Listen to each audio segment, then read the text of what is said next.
Et bonjour tout le monde, salut à toutes et à tous, j'espère que vous allez bien, je suis ravi de vous retrouver pour un nouvel épisode de Winamax Playback, l'émission qui vous fait revivre les moments marquants des plus belles tables finales de Winamax. Cette semaine, c'est le superbe Purple qui est à l'honneur dans une version bradée à 50%. Et oui, c'était le Sunday Funday dimanche dernier, et donc le Purple est passé de 500 à 250 euros. Exceptionnellement, pour l'occasion, ça a permis d'attirer 693 inscrits pour un prize pool total de 160 776 euros précisément, dont la majeure partie reste encore à être partagée entre les heureux finalistes. On découvre sans plus attendre le casting de la table finale.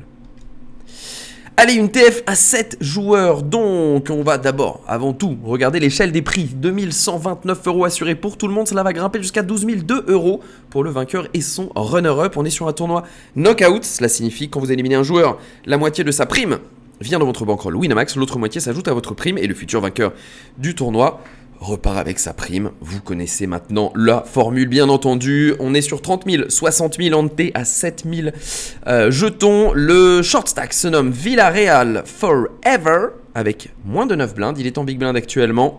À côté de lui, on retrouve la zinzinerie, l'excellent champion du monde Leo Soma avec 16,5 blindes. Et après, c'est plutôt serré. Cappuccino, 20 blindes. On a également Da Caravaggio, 30 blindes. Le Jokezi 06, qui est décidément très en forme en ce moment. Maxime Manzol, le membre du team Winamax, avec 40 blindes. Luther en a 44. Et Pet Detective, Ace Ventura Détective Chien et Chat, 68 blindes. Pour lui, Chip leader à l'heure actuelle. On commence avec la toute première main, c'est la deuxième de cette finale. Amin Reis de Leo Soma, premier de parole. Très intéressant, directement, comme d'habitude dans cette émission, je vous invite à me donner vos avis en commentaire. J'ai trouvé ça intéressant de voir que Léo choisissait d'open, premier de parole avec une paire de 6 en 7-handed. Il est premier de parole bien sûr, donc on a quand même 6 joueurs derrière nous à parler qui peuvent se réveiller avec une meilleure main que cette paire de 6. Et il décide tout de même d'ouvrir avec 16,5 blindes. On imagine bien sûr que son plan est potentiellement de raise et de se laisser la place de fold s'il y avait un peu trop d'action derrière lui. En l'occurrence, tout le monde va se coucher jusqu'à la big blind de Villarreal Forever, et lui possède moins de 10 blindes au début du coup. Bien entendu, contre lui on ne peut pas raise fold, on va donc raise call pour Léo et on va affronter Villarreal Forever jusqu'à la river. Double paire 10 et 6 qui suffit face à la hauteur as du short stack de cette TF qui nous quitte déjà.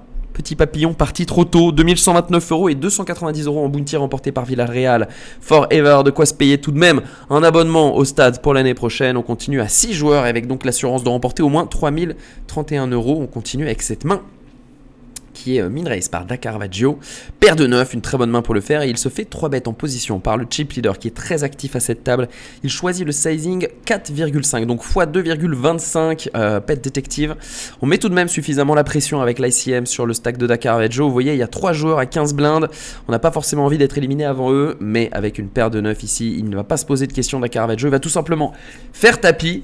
Alors, on calcule tout de même, on ne sait jamais. 13 blindes à ajouter dans un pot qui en fera 37. Il a besoin d'avoir du 1 pour 3 avec cet As-10 dépareillé. Il va trop souvent être dominé. On n'imagine pas trop Da Caravaggio faire de grands 4-bet light avec ces profondeurs-là et assez peu de FE. Il va choisir de se coucher pet détective en estimant que l'éventail de main adverse est trop fort et Crush ne lui donne pas les cotes pour payer ici et jouer ce gros pot.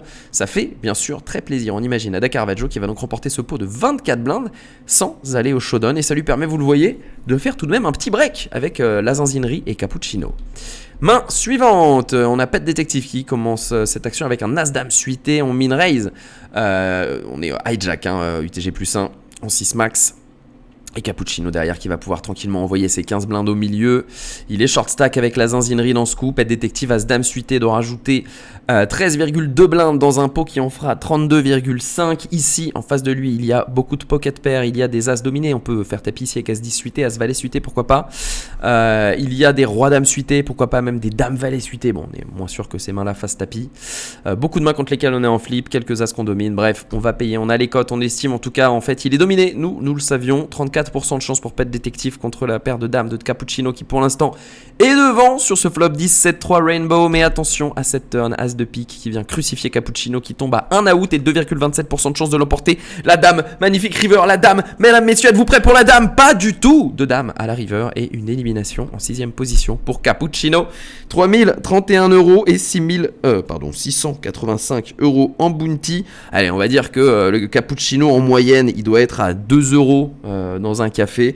Il a remporté 6700 €. Ça lui laisse de quoi se payer 3350 cappuccino. Ça va, c'est pas si mal, on se console bien avec ça. Allez, on continue. Tout le monde remporte un minimum de 4294 € désormais. Et on va faire comme ça le calcul pour chaque fois. Pour chaque pseudo, on va calculer combien ils ont gagné. Enfin, pas du tout, on va pas faire ça. Surtout avec Caravaggio, parce qu'il va pas pouvoir se payer beaucoup de tableaux de Caravage, je le crains, quand il se fera éliminer. S'il se fait éliminer un jour. La zinzinerie, Kim In Race, pour l'instant avec As-6 dépareillé. Et qui va déclencher un call de Luther en big blind avec 8 et 4 suités. Il complète simplement le min raise. La zinzinerie qui est encore open avec une main intéressante car un petit peu dominé facilement, mais il se laisse de quoi raise fold bien sûr. 5, 6, 7, écoutez, c'est pas si mal parce qu'on a trouvé seconde paire top kicker pour la zinzinerie. Et puis Luther, il fait quinte. Il fait quand même quinte au flop, incroyablement bien floppé. Ce petit 8 et 4 suité qui trouve 4, 5, 6, 7, 8 avec en plus backdoor flush draw, on sait jamais, des fois que. Second nuts absolu pour Luther qui va checker tranquillement. La zinzinerie check également sa paire de 6. La turn fait très mal avec ce 3 qui donne la quinte à 6 cartes désormais à Luther qui est toujours très très bien. Et on va commencer à miser tranquillement 3 carpos contre la zinzinerie qui va payer, c'est logique avec sa seconde paire top kicker. La river est un 4, 4 de trèfle qui fait rentrer la quinte au board, mais Luther a toujours la quinte supérieure avec son 8. La flush est également rentrée, on fait tapis. Ok, il reste 8,6 blindes à la zinzinerie. Vous allez me donner vos avis dans les commentaires. Est-ce que vous auriez payé à la place de la zinzinerie ici? Évidemment, quand on paye, on ne paye que pour partager. Maintenant, on va réfléchir. Qu'est-ce qu'a notre adversaire pour nous battre? Quand il n'a pas juste le board, il a le droit d'avoir des 8. Bien entendu qu'il a le droit d'avoir des 8 puisqu'il pourrait très bien avoir misé cher en semi-bluff avec un 8 turn. Il a le droit également d'avoir un flush draw à trèfle qui veut tout simplement faire bluffer. Par exemple, s'il a valet 10, valet... J'essaie de trouver un truc qui fait pas de double combo. Valet 2 de trèfle, tiens, admettons qu'il ait défendu valet 2 de trèfle turn. Il peut tout à fait avoir envie de miser pour faire fold des hauteurs dames, des hauteurs rois, des hauteurs as, contre lesquels il sera très content de remporter le pot. Donc il y a tout de même quelques combinaisons de mains qui l'emportent et finalement il reste toutes les autres mains contre lesquelles on va juste partager. C'est compliqué ce spot pour la zinzinerie et un autre champion du monde français qui va choisir de payer et de call muck. Malheureusement, on va le perdre sur ce coup. Luther qui s'envole à 40 blindes, la zinzinerie qui s'écrase à la 5e place, 4294 € et 891 € en bounty remporté par notre champion WSOP. Allez, main suivante avec une paire de dames pour Luther, mais d'abord Caravaggio qui open à 6 blindes en s'en laissant 5 derrière. Vous le comprenez, le but est de partir à tapis ici. Luther qui va faire tapis derrière. Et ça va être payé bien sûr par la Caravaggio. Ouh, un peu d'espoir turn, mais qui est brisé sur ce 9 river. On va aller très vite sur ce pot, car c'est une élimination sans grand bruit, sans perte ni fracas. Pète détective, pardon, da Caravaggio, que dis-je, qui nous quitte en 4e place, 6062 € et 1382 € en bounty remporté. On est désormais sur le podium, mesdames, messieurs, et assuré de 8537 € pour les 3 derniers joueurs. Pet Detective, Luther et Jokeezy, vous le voyez, 2 gros chip leaders, Pet Detective et Luther, et un joueur un peu à la traîne, Maxime Manzone, Jokeezy, notre team pro qu'on n'a pas vu pour l'instant dans ce playback. Alors il a joué quelques coups dans sa finale, mais pas de gros coups, pas de coups vraiment très intéressants à décortiquer pour nous. Et on va commencer ce coup avec un open de Luther au bouton, roi 7 suité, qui va se faire 3 bêtes x 4 par Pet Detective avec son 5 et 6 de cœur. Et là directement on a une situation. Est-ce qu'on ajoute 6 blindes pour aller jouer un énorme pot? On est en position tout de même à la place de Luther. On a peut-être envie de profiter de cet avantage positionnel pour pourquoi pas aller jouer des coups contre Pet Detective. Mais je suis pas sûr, je sais pas. Vous me dites ce que vous en pensez dans les commentaires. Il va payer ici Luther. Eh bien lui en a pris, regardez ce flop comme il est dingue. Top 2 pour Luther, le défenseur dans ce pot, et tirage quinte par les deux bouts pour Pet Detective. Attention, il n'a pas de trèfle, il n'a pas de cœur sur ce board, donc pas de backdoor flush draw, il a vraiment que son open undid pour se défendre.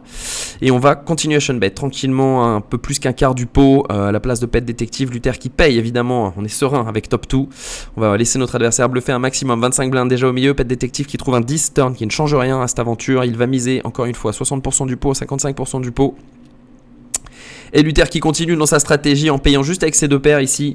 Il sera très content de tout prendre si en face de lui il y a une overpair, il y a des as-rois, il y a des rois-dames, il y a des rois-valets.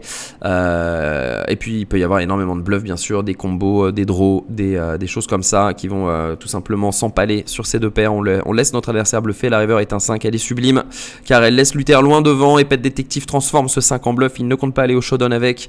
On fait tapis pour mettre la pression maximale. On imagine un roi, roi-valet, roi-dame, roi 9 suité, on met la pression à ce genre de main. Essayer de faire fold aussi, pourquoi pas, des combos Des combos à trèfle, des 10x de trèfle, ouais, éventuellement. C'est compliqué ce spot pour Bet Détective. Vous me direz, comme d'habitude, vos avis dans les commentaires. Et bien entendu, Luther suit son plan jusqu'au bout, il paye. Et Joe Kizzy qui se frotte les mains car il voit un pot à 100 blindes départager ses deux adversaires et éliminer Bet Détective sur ce bluff. 8537 € et 4279 € en bounty pour un des grands acteurs de cette table finale qui nous quitte donc en 3ème position. Heads up entre Joe Kizzy 06 et Luther. Joe Kizzy qui, vous vous en rappelez, c'était la semaine dernière dans Playback, il y a quelques jours sur les Winamax Series, avait déjà terminé en heads up du Colossus, un des plus gros tournois des Winamax Series, et il était arrivé en heads up avec un énorme désavantage en jetons. Et bien rebelote, aujourd'hui Joe Kizzy, 16 blindes contre les 100 blindes de Luther. On espère qu'il fera mieux que la dernière fois. Il tombe à 9 blindes après l'augmentation et quelques mains jouées dans ce heads up, et on va directement partir à tapis avec ce roi 6 dépareillé après le limp de Luther. C'est payé dans la seconde par Luther, ce roi valet